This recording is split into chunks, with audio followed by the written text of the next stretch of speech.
आपका ये कह देना कि अब आप सिलेंडर ढूंढ रहे हो, शरीर के अंदर 2-2 सिलेंडर है, ऊपर वाले ने हर जगह ऑक्सीजन छोड़ रखा है। ऑक्सीजन भगवान ने सारा ब्रह्मांड भर रखा है ऑक्सीजन। दे तो ले बावड़े, हर सिलेंडर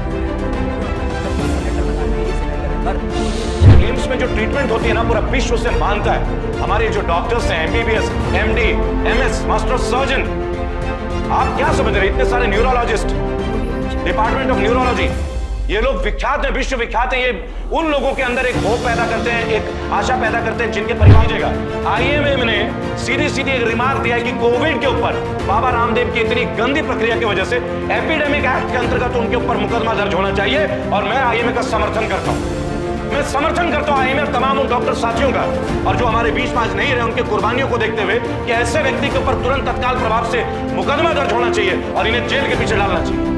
मजाक बना रहे हैं आप देश। पूरे कोरोना काल में बाबा रामदेव कहीं नहीं दिखे, इनका पतंजलि ट्रस्ट कहीं नहीं दिखा। ये केवल एक इंडस्ट्रियलिस्ट है।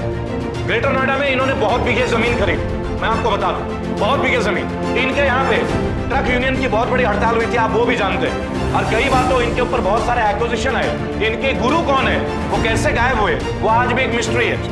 राजीव दीक्षित जी की मृत्यु आज भी एक अनसुलझा पहेली है, लेकिन इसके ऊपर सरकार गौर नहीं कर रही है। और अगर आज तमाम एलोपैथी के ऊपर जो उंगली उठी है, और अगर आज इनके तत्काल प्रभाव से आईएमए, इंडियन मेडिकल एसोसिएशन ने जो कहा है कि तत्काल इनके ऊपर मुकदमा दर्ज करना चाहिए, तो आप एलोपैथिक दवाइयां बंद कर दीजिए और बाबा रामदेव को ही बना दीजिए ब्रांड एम्बेसडर।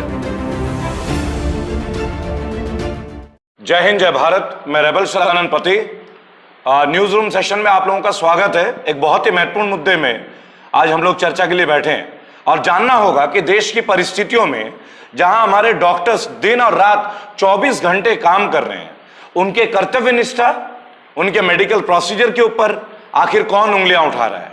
जी हां दोस्तों, इंडियन मेडिकल एसोसिएशन ने बहुत ही तल्ख टिप्पणी की है और माननीय स्वास्थ्य मंत्रालय से इमीडिएट और भारत के केंद्र सरकार यानी कि मोदी सरकार से अर्जेंट में एक कठोर कदम लेने के लिए बोला है बाबा रामदेव के खिलाफ। पतंजलि के सीईओ बाबा रामदेव, पतंजलि के मालिक बाबा रामदेव, एक्चुअली कोई नहीं जानता कि कौन है मालिक, बालाकृष्णन है या वो है, लेकिन हम लोग सभी मानते हैं कि वही है।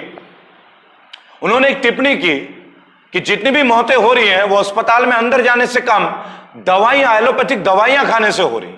लाखों लोगों की मौत एलोपैथी की दवा खाने से हुई है। जितने लोगों की मौत हॉस्पिटल न जाने के कारण से हुई है, ऑक्सीजन न मिलने के कारण से हुई है, उससे ज्यादा लोगों की मौत ऑक्सीजन के बावजूद हुई है, दवा, एलोपैथी की दवा मिलने के बावजूद हुई है, स्टीराइड की वजह से हुई है।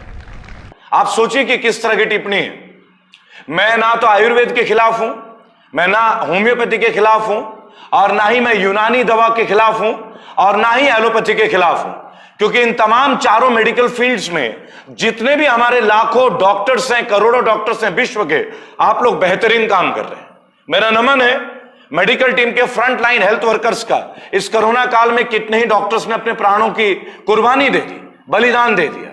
लेकिन बाबा रामदेव की टिप्पणी देखिए दोस्तों। आपने पिछले साल देखा होगा कोरोनिल, जिसकी कोई भी प्रामाणिकता नहीं थी, डब्ल्यूएचओ से कोई परमिशन नहीं थी, उन्होंने डायरेक्टली मार्केट में लॉन्च कर दिया था और बेचना भी शुरू कर दिया था।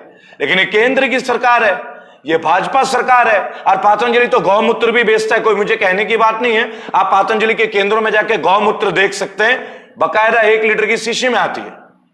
और अभी अभी प्रज्ञा ठाकुर जी ने भी बोला था कि गौमूत्र से नहाइए, गोबर से नहाइए तो कोरोना मुक्त हो जाएंगे। देशी गाय का पालन करिए। देशी गाय का गौमूत्र अगर हम लेते हैं तो उससे हमारे फेफड़ों का जो इन्फेक्शन है वो दूर होता है। कोई मजाक नहीं चल रहा है, मेडिकल साइंस रिसर्च के ऊपर चलता है। हमारे जो वैद्य थे वो भी रिसर्चर थे, वो भी साइंटिस्ट थे, नमन है उनको। आज भी जब हम लोग गरम मसाले लेते हैं चाय में, तो हमें मालूम है कि इम्यूनिटी हमारी बढ़ती है, मैं मानता हूं।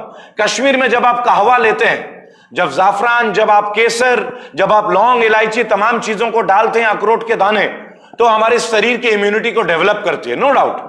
और मैं इसमें यकीन रखता हूं, मैं स्वयं यकीन रखता हूं, तभी तो आप लोगों के बीच सुरक्षित हूं।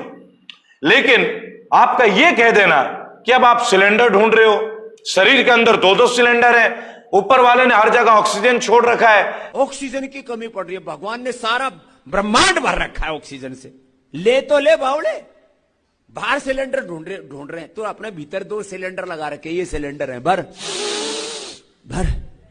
ये शरीर भी एक मैकेनिज्म है और इस मैकेनिज्म में फेलियर्स भी होते हैं, सर्जरीज भी होती है। बाबा रामदेव जी, सबसे पहले एक सवाल है आपसे, व्यक्तिगत सवाल है। आप तो आयुर्वेद के बहुत बड़े धनी कलाकार हैं, बहुत बड़े वैद्याचार्य हैं आप, तो बालाकृष्ण जी को आपने एम्स में क्यों ट्रीटमेंट कराया और वहां क्यों एडमिट कराई? बालकृष्ण जी जो है आपके जो पार्टनर हैं, सीईओ हैं, आपके ऑल इन ऑल सर्वे सर्वा हैं, आपने उनको पतंजलि में ट्रीटमेंट क्यों नहीं दी? आए दिन आप उन्हें एम्स में क्यों लेके आते हैं? जरा बताएंगे आप इस सवाल का जवाब क्या है? क्योंकि एम्स में जो ट्रीटमेंट होती है ना, पूरा विश्व से मानता है।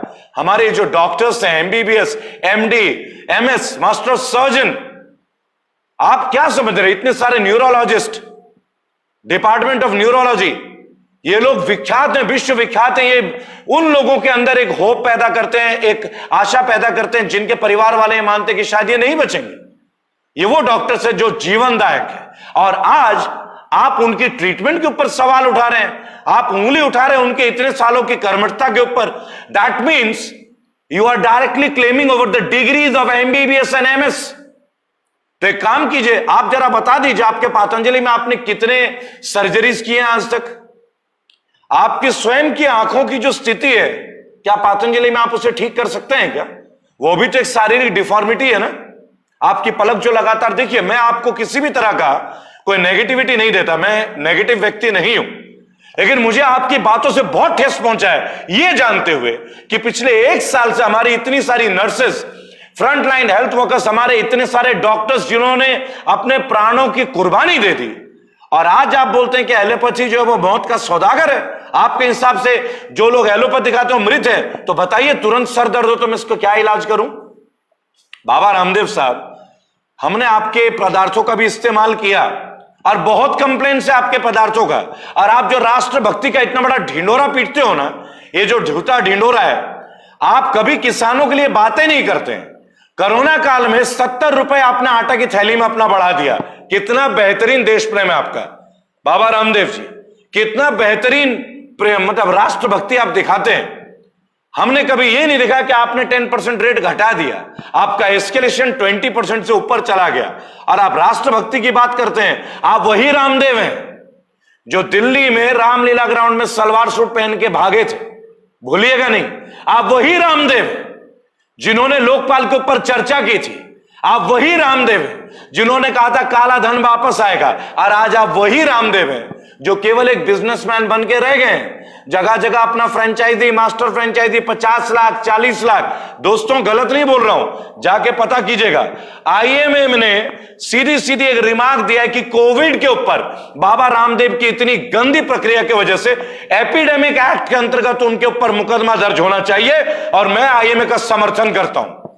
मैं समर्थन करता हूं आईएमए और तमाम उन डॉक्टर साथियों का, और जो हमारे बीच में आज नहीं रहे, उनके कुर्बानियों को देखते हुए कि ऐसे व्यक्ति के ऊपर तुरंत तत्काल प्रभाव से मुकदमा दर्ज होना चाहिए और इन्हें जेल के पीछे डालना चाहिए। मजाक बना रहे हैं आप देश का। आज डॉक्टर गलत हो गए। आप कहते हैं आटा नूडल, आप प्रोडक्ट्स नहीं बनाते, आप नहीं बनाते। आपने मैगी बोला, मैगी नहीं खाओ, आपके नूडल में कमियां नहीं है, आपका नूडल स्वास्थ्यवर्धक है। आपका नूडल बोलते हैं हम सनी देओल की तरह डोले बन जाएंगे हमारे, हैं? आपने तमाम वो प्रोडक्ट्स लॉन्च किए देश को वन साइडेड भावना करते हुए।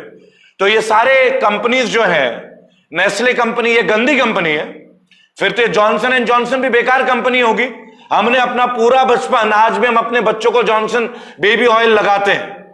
जब आप नहीं थे तब भी बाबा रामदेव साहब, तो सारे बच्चों की हड्डियां कमजोर हो गई क्या? मैं केवल एक बात आपको बोलूंगा दोस्तों, पूरे कोरोना काल में बाबा रामदेव कहीं नहीं दिखे, इनका पतंजलि ट्रस्ट कहीं नहीं दिखा। ये केवल एक इंडस्ट्रियलिस्ट है। ग्रेटर नोएडा में इन्होंने बहुत बीघे जमीन खरीदी, मैं आपको बता दूं, बहुत बीघे जमीन। इनके यहां पे ट्रक यूनियन की बहुत बड़ी हड़ताल हुई थी, आप वो भी जानते हैं, और कई बार तो इनके ऊपर बहुत सारे एक्विजिशन आए। इनके गुरु कौन है, वो कैसे गायब हुए, वो आज भी एक मिस्ट्री है। राजीव दीक्षित जी की मृत्यु आज भी एक अनसुलझा पहेली है, लेकिन इसके ऊपर सरकार गौर नहीं कर रही है। और अगर आज तमाम एलोपैथी के ऊपर जो उंगली उठी है। और अगर आज इनके तत्काल प्रभाव से आईएमए, इंडियन मेडिकल एसोसिएशन ने जो कहा है कि तत्काल इनके ऊपर मुकदमा दर्ज करना चाहिए, नहीं तो आप एलोपैथिक दवाइयां बंद कर दीजिए और बाबा रामदेव को ही बना दीजिए ब्रांड एम्बेसडर। जिस व्यक्ति ने बिना परमिशन के कोरोनिल बेचा, देखिए मैं स्वदेशी के खिलाफ नहीं हूं, लेकिन स्वदेशी का नाम का ड्रामेबाजों के खिलाफ। आपने आटा की कीमत लॉकडाउन में बढ़ा दिया 60 से 80 रुपए। पतंजलि का हर प्रोडक्ट की कीमत बढ़ी है लॉकडाउन में। क्या किसानों को उचित मुआवजा मिला है? क्या उनके फसलों का रेट मिला है? क्या जवाब है नहीं। और फिर ये हमारे देशभक्त कहलाते हैं। आपको क्या लगता है केवल गेरुआ वस्त्र पहनने से बाबा हो जाते हैं? बाबा इंडस्ट्रियलिस्ट होते हैं, बाबा हजारों हजार बीघे जमीन खरीदते हैं, इनको हम बाबा बोलेंगे? अरे बाबा वो होते हैं जो निश्वर आप सड़क पे लेट जाते हैं। आप देखें इनकी फैसिलिटी क्या है, top security, top facilities, top planes में आना जाना, इतनी हजारों एकड़ की जमीन, इतने बड़े बड़े प्लांट और सरकारी सहायता। लेकिन जो व्यक्ति आज रिसर्च कर रहे हैं ना आयुर्वेद के ऊपर, उन्हें यह सरकार उठने का मौका नहीं देगी। अभी मैं खादी के ऊपर एक बहुत बड़ा एक्सपोज करने वाला हूं। मेरे मित्र हैं महाराष्ट्र से, जिन्हें 2 बार अवार्ड मिला है, मोदी जी ने दिया है, और आज उनके ऊपर मुकदमा दर्ज किया गया। क्यों, वो भी मैं अगले वीडियो में बताऊंगा। लेकिन आज ये देश आह्वान करता है, 135 करोड़ जनता आज आह्वान करती है कि आप डॉक्टरों का बेइज्जती करना बंद करें। कोई भी मेडिसिन गलत नहीं है, बशर्ते कि उसको तरीके से इस्तेमाल करें और डॉक्टर के परामर्श और डॉक्टरों की सलाह से। और अगर ऐसा है तो सारे मेडिकल कॉलेज बंद कर दीजिए, एमबीबीएस की डिग्रीज बंद कर दीजिए, आप सारे अस्पताल बंद कर दीजिए, हर जगह आप खोल दीजिए ना, और गौमूत्र और गोबर से सबका ट्रीटमेंट कर दीजिए। जैसा कि प्रज्ञा ठाकुर कहती हैं, जैसा कि गौमूत्र बाबा रामदेव भी बेचते हैं। मैं इनको बाबा नहीं मानता, मैं इनको केवल एक रामदेव मानता हूं। मेरे नजरों में वो बाबा है, वो बाबा हो सकता है जिसने परिवार को छोड़ के साधारण जीवन बिताता हो, ना कि एक इंडस्ट्रियलिस्ट की तरह जीवन बिताता हो। अगर आप मेरी बातों से सहमत हैं तो हमारे वीडियो को समर्थन कीजिएगा, अपने कमेंट्स दीजिएगा, और डॉक्टरों का ये जो अपमान हुआ है, इस अपमान के लिए अपना एंगर, अपनी जो कमेंट्स हैं वो हमारे कमेंट बॉक्स में जरूर डालिएगा। जय हिंद, जय भारत।